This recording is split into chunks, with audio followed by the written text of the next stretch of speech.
All right, guys, what's up? This is a continuation to the video, part two, if you will. We're trying to get through this pretty quickly. There's not much more to talk about, but let's talk about understanding your example in the weight room.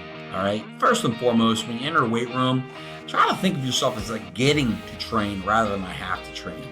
When we talk about doing things that can help us physically, spiritually, mentally grow, we should embrace those.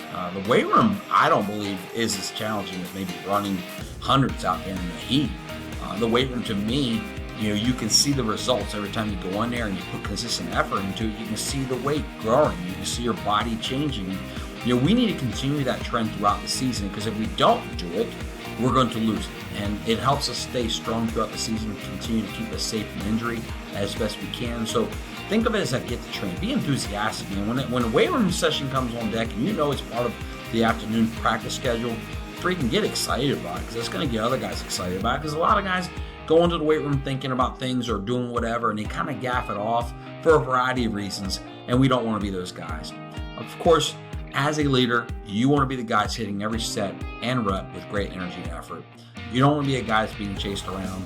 It does not mean you can't socialize and enjoy the company of your friends. You certainly want to do that, but you should be mindful of the time that we have, what time is being lapsed, and what you got in and didn't get in. I'm going to trust that you guys did that, but know that if you're not, and I don't see it, it doesn't mean other people on the team have saw it.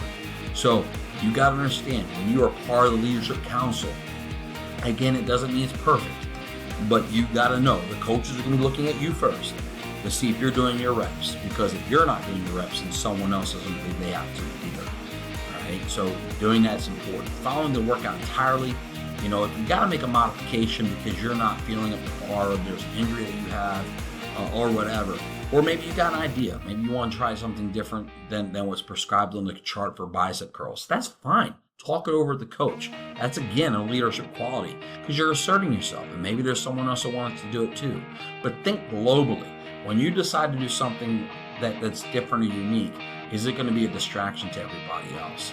And again, that flow of that weight room is important. You've seen the time that it requires for us to stay on point to ensure that we're getting in and out of that weight room, covering everything we need to cover for the day, and getting back out to work on the field. All right, be early. Okay, again, it's a trend that we're talking about. You guys we can't expect the entire program to show up early and ready to go if our leaders don't. So help us set up, stay late for extra work, and clean up. What's extra work? I can tell you that when I was at Maryland, there was guys who just didn't feel that, they got all their work in on their biceps or triceps, or maybe they want to hit a little something else in their core. Seeing guys do that, again, is motivating. It's some of the same things we just talked about as being on the field, giving extra snaps after reps. Being in there early, taking initiative to grab a roller and start stretching prior to stretch is important. Taking a stretch is important. Doing the things you need to do to work on your body. Remember, if you're going through the stretch and it's not fatiguing you at all, or it's not causing you to get up a sweat, then you're probably not doing it right. You're not putting enough energy and effort into that. Set the example, set what others can do it too, because again, not only are you looking at yourself and your well-being, if you don't take advantage of that stretch and the possibility of you getting injured, other guys see you not doing it, they're not doing it as well. They're not seeing a model of what they should look like when they're stretching. They're going to get injured too. Spot and encourage others. Hey man, there's a lot that's going on in that space. If you're following that sheet, and that last set should be tough for everybody. Everybody should be looking for a spot on that last set. Encourage people, man. I don't care if they're getting 135 for the first time or they're getting 235 for the first time. Celebrate it. Get excited. Push those guys to the front. Get excited like you guys have done throughout the spring, throughout the summer, and let's continue to keep that energy flowing. Be an appropriate workout time. We will call you guys out before anybody else if you come out there without the right footwear, without the right gear on, okay? You got to have loose-fitting clothes so you can train. You got to have the right footwear so you don't get hurt, okay? Just do that. And if a coach maybe says something differently, maybe about keeping your shoes on or whatever, and you don't agree with it, hey, just follow suit with that coach in the room at that time. I can tell you first and foremost that the guys are going to be looking to make sure you have the right shoes, right? We can't just go on the weight room and go to no shoes and wear our socks, because it feels good when we're doing our squats. It gives us a flat base to work off of. But it's also because I didn't bring any tennis shoes today. Now, if I brought tennis shoes today and I take them off to go and hit my squats up, that's far different then hey, I'm slipping off my sliders or my Crocs to go in the weight room and I don't want coach to see me in it. You're just not prepared. That's evident. We don't want that, right? Be attentive without your phone, okay? Weight room is a spot that can cause some injuries if we're not focused and attentive to the weight room. And I can promise you guys, you don't know the time that we spend on that phone, and sometimes the energy and the time we spend on that phone can take up minutes, take up hours, and we don't even realize it. And it encompasses that time that you may have lost during a certain period of the workout. You lost a set or whatever. You're not focused, you're not engaged in your team. Hey, I just want you guys to be attentive to your teammates and to the workout. And can you do that when you're looking at your phone? Again, let's make sure that the people in that space, the people at practice, the people that are engaged in our program are the most important individuals at that time. Keep the phones in the locker room. Keep them somewhere else so that way they're not seen, so we can focus on taking care of each other and encouraging each other. And then lastly, remain in the locker room, or in the weight room. Don't go hide in the locker room or go in the locker room again, because when you're in there and someone else is in there, all of a sudden you guys start talking it up and enjoying each other's company, which there's nothing wrong with that type of camaraderie. But the reality is, again, you lose track of time. You get back in the weight room at set 3 and you left on set 1. Plus, it becomes a habit that you start that others start to follow. And so when you leave, others want to leave with you. It's just not good. Let's stay in the weight room. Let's rock and roll. If you got to leave, ask the coach. Coach, can I go in the locker room and get something real quick? Or coach, I got to step outside because my mom did want me to check in with her today because my sister's in the hospital getting ready to have a baby. I get all that. That's acceptable stuff. And that's a mature way to handle it. All right? So those are the examples we need to set in the weight room. Understand your example in the classroom. And this is true for not only the classroom when we talk about learning football plays, but also the classroom when we talk about, when you're in the classroom in the educational environment for school. Sit in the front if you have that opportunity. That's a very discipline-oriented mindset. To sit in the front means that you are putting this opportunity to learn mentally as the most important thing in that moment. You're trying to eliminate any of the distractions. You're being mature in that, and you want to be able to give that teacher your undivided attention, making that teacher, making that coach, whoever's in the front room, feel the most important. You can get that seat by getting there early. Now, I know sometimes teachers will assign seats, and that's okay. They put you where they want you to be, and you can't argue with that. But when it comes to opportunities where you can sit where you want to sit, be the guys in the front. And then when others come in, tell them to come over and sit next to you. All right? Be attentive, and again, keep your phone placed away, making the people in the room feel like the most important. I can tell you that when I go out and spend time with you guys, I try to make a habit of putting the phone away or leaving it in the car. Because when I'm with you, I want you to know that you got my undivided attention. Okay? Take cues from the teachers and coaches to help control the content. If the room's getting a little unruly and rambunctious, sometimes that's acceptable. And that's part of the banter and enjoyment of growing a classroom climate and culture. But there's times when we got to lock in. And when that teacher gives a cue or that coach gives a cue to lock in, help them. Snap into place. Don't be the guy that still got his back turned talking to Joe Brony in the back of the room. Snap to and help get the rest of the guys in place. All right. So that way we can create an environment that responds to things that way pretty quickly, and we can get on with the lesson and learn what we need to learn for the day. All right. Always have your school and classroom supplies. And when it comes to football, you better have your notebook and your pen. Don't be borrowing something from someone else. Certainly not the leader should do that, right? I don't want to look at a leader and see that he doesn't have his stuff. Right? If you come in the classroom and we're going over certain plays, hopefully I can be out in front, let you know what's being installed the next day so you guys can go on the first down playbook or get into whatever nuance you need to do through the band app to learn what's going to happen that day. You're already ahead of the game. But also go back and reference those things. And, when you're in the classroom, you see other guys struggling, maybe you find a way to help them. Maybe you can't help them at that moment because the coach is talking or someone else is talking, but you take the time afterwards to reach out and help that guy. We need every person in this program being a contributor to some level. And if they don't know what they're supposed to do, they don't understand the things we're talking about from the front of the room and on the field, they can't be a productive person on the field. And now we're playing with less people, and that's going to hurt us when it comes down the long run, when we're trying to reduce reps and increase our health to ensure that we can go the long haul through the postseason.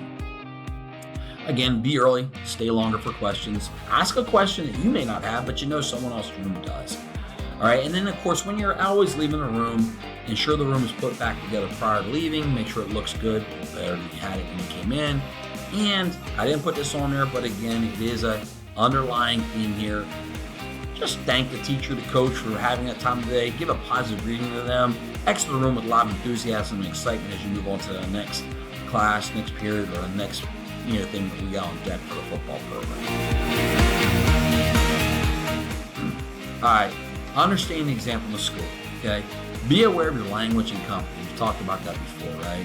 So when you're walking down the hallways, know there's teachers out there, there's other students out there, and don't allow yourself to conduct yourself the way you will with your close proximity or friends. Again, having a good time with your friend and talking about certain things that your friend totally gets and understands may not be appropriate when walking down the hallway, and somebody else could be walking down the hallway and overhear you. All right, certainly not with a teacher. Remember, whether you wear that jersey or that t-shirt or not, people are going to know that you're a football player. So be cognizant of that. Present yourself as a serious learner. You know what I mean? Have that book bag on. Have your posture and your attitude as you walk the hallways going to class.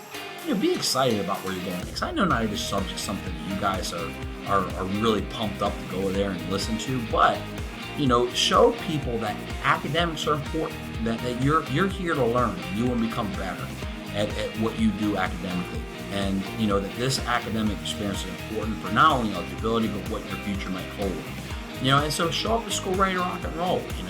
Look presentable, look like a guy who's here to learn. Smile and greet others. This is a theme, like I said, that maybe I'm spending too much time on, but it's something that's always helped me. As a leader, as a person, man, you can always brighten someone else's day. Walking down the hall with a smile and just saying hello to others, even people you may not know, might seem strange, but when it becomes a habit and when people know that that's what you do, they're going to be excited and they're going to expect you to do it when they see you in the hallway, when they see you in the community. And you know what? That's an important and great quality to have, knowing that you're the guy who brings the spark and the energy and the positive juice for others. All right, get to the classrooms on time. Only use the hallways for the purpose of going to the restroom and reaching your next destination. You don't be the guys. You're not the guys. People didn't pick you or decide that you should be people on the leadership council because you're the ones doing mischievous things in the hallways or in the bathrooms or in the cafeteria or wherever. No, but you add to possible, issues when you're a distraction because you're in the hallway when you don't need to be there, and we can't see where the other things might be happening or going on. So use the hallways to get to class early, get in the classroom, get to work, go to the bathroom if you got to during classes, but get back. Don't meander and hang out in the classroom, because again, that detracts from the fact that you're there to learn. When you see something to report it, you know what I'm saying? It doesn't make you a tattletale to own the school and accept that, there's certain things in our school that we're just not going to accept. And so if you see something that shouldn't have happened, report it. Because if it happened and you were there and you saw it and you didn't report it, the people that are engaged in that inappropriate activity are going to think that they can do it again. And they're going to think that you accept it. I know that you guys experiment and do things. Everybody's going through that at some point in their lives where they may have done things that don't align with the best version of themselves. I'm not going to judge you. I'm going to tell you what I believe is going to help promote the best version of you. And of course, steering clear of alcohol, drugs, anything that can affect your body, your mind, your spirit. I'm going to tell you to stay away from it. I'm going to tell you that that's going to hold you back from being the best version of yourself. But am I stupid? No, I'm not stupid. I realize that these things happen, but you know what? We're not going to do it in school. We're not going to accept it in school. We're not going to do it in our program. We're not going to do it, when we're together wearing that blue and gold uniform. We're certainly not going to do it and film ourselves. We're not going to do that. And so, having and holding people accountable in our school to not do those things and show that it's not the right place and the right setting to do those things is important. And I'm not telling you guys to do it. I don't condone this. I'm saying I'm real. And I'm real to know that we don't want those things affecting our school experience, our football experience, and coming into our family and causing a situation that could impact the success of our season. All right, acknowledge and regularly engage with the staff members of the school. I mean, folks, those people are there, and they're there not because they're getting paid. They're there because they really care. I know they get a paycheck, but the reality is the teaching profession is not an easy profession. And when these people step out and they engage in becoming a teacher, they're doing so because it's someplace in their heart they love you and they care about you. Show them some love back, man. Dap them up, encourage them, talk to them. Just do something that brightens their day, because you never know what struggle they're having. And I know that you may be struggling and you certainly have your own things. Let's be the bigger folks here. Let's be the Cavaliers that ignite and charge a positive attitude in our school and our climate. And let's go ahead and just be the ones that are outgoing and encourage those teachers, because they'll remember that. It's not like everybody's doing it. So if they regularly see you in the hallway and you're constantly just greeting that teacher, whether they're your teacher or not, they're going to remember that, and it's going to go a long way. It's also going to start turning people to the mindset that, you know what, Cal football people are amazing young men, and we're proud to have them represent our school. Promise this is the last thing for this video, but understand your example in the community. And this is big, right? Because again, we live in a close-knit community where people are going to be easily recognized. Guys, it's not hard to see that you guys are football players. And so when you're in the community, whether wearing that blue and gold or not, representing well, and know that you're always representing something bigger than yourself. It's not about you. It's about your teammates. It's about your coaches. It's about the people that played before you. It's about the people that are going to play ahead of you. It's about the people that don't play, but are in those stands. They're in the classrooms with you. And know that that's important. And know that the things that we talk about all the way up to this point, the things that we talk about doing that represent us well, is something that we all need to uphold. And again, I'm not telling you can't be a young man. I'm not telling you you're not going to make mistakes sometimes. Like if you happen to be walking down the hall, the aisle, let's say, for a buddy, you're getting some sodas for this weekend, and you happen to say something that's a little inappropriate. Use some language you may not want to use, but between you and your friend, it might be acceptable. But you'll have to look over your shoulder and you see a little jabroni who's wearing his daggone Prince Ferry Eagles jersey, and he's there with his mom. He's looking up at you. It's an unbelievable moment for you to kind of own that and set an example for that kid. Hey, I'm a big football player, and I may make mistakes sometimes, say something I shouldn't say, and I'm going to look at that little man and say, I'm sorry. Sorry, ma'am, I didn't mean to say it. I didn't realize you were there. I apologize. That will go so far. That's almost better than sitting there and not saying something. Being just sitting there and using the proper language. I'm telling you, that moment in which you own it and accept responsibility for saying something that may not have been dignifying to the people that are around you will go a long way. So be mindful of your behaviors and your language in public. Be mindful and be cautious of what you share and post on social media. It's oftentimes referenced about how these things can destroy opportunities to play at the next level. But it's not just you. It's also our program.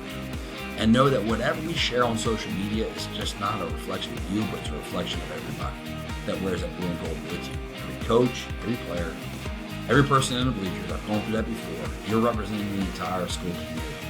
And so be mindful of that. I try to set the example. Coach Fitz tries to set the example of what we'll post on social media. And you can see in those social media posts what are the things that we try to drive home to celebrate our program and to promote positivity in our community. Those things are vital, and they're all an encouragement. You guys enjoy being a part of it, and I'm telling you, some of the things we've sent out recently have been just stuff that I cannot tell you how proud they've made me. But I'm just going to say this. We try to set that as an example, and you know what? If you retweet it or you liked and reshared an Instagram post or a Facebook post, there is nobody that's going to be offended by what we put out there. And in fact, it's going to be an encouragement. And in fact, I hope it's an example of how we can use social media versus the way it's sometimes spun of what social media should look like. Positive, promoting negativity, promoting fights, promoting this diversion and that diversion and divisiveness. No, we want to try it. Daggone change the mold, freaking, set a new tone and break the chains that are binding our communities up and causing us friction between one another. We're going to be that change, a catalyst for change. Smile and greet everyone. Now, I've said that before, get in the habit of it. I know it seems funny. I'm laughing out loud right now, but you get in that habit where you do that. Of course, sometimes you're going to get some side eyes, but eventually it just becomes the norm. And, people can feel your enthusiasm and your excitement and your happiness and joy for living. And they know that you're sincere, and it just might brighten up someone's day. And for you as a young man being able to do that, dude, it's awesome. And lastly, our theme for the year, set the pace, which stands for positive attitude changes everything. I can't be positive and negative at the same time. So if I focus on the positives, I focus on the things that we control, if I focus on encouraging others, then it's going to cause those other things to go to the wayside. But if I focus on, I gotta go to practice, it's hot, I gotta do another rep, 400 pounds is going to be a lot. Oh my gosh, Coach Sneed is going to make us run. Oh my gosh, I gotta go to class. Think about what that sounds like, and think about that energy that you have wearing the blue and gold and what it's starting to present amongst everybody else. Again, guys, I just want us to be clear on this. I am not expecting perfection. I'm not expecting you guys to be perfect in this, but know that if you're signing up for this, if you're committed to be a leader in our council, that these are the things that you should be working at to get better at. This is above and beyond the X core values. This is stuff that we're trying to isolate on and think that you can do a good job of. If it's not something you're willing to sign up for because you think that you're not quite ready, I understand. I may disagree, but I understand. I'd love for you guys to take this charge, but know that if we're going to take the next steps going forward and have some serious meetings about what it looks like going forward, you guys have got to kind of go silent on this. So with that, I'm including a survey in which I want you guys to tell me that you've watched this video. Tell me you've gone through the 35 minutes or so of these videos, making sure you understand everything, that you agree with everything, and you're ready to roll forward. And then we'll roll forward with the next things, and I'll publicly announce who our leadership council is, and we'll start setting the tone before Wednesday.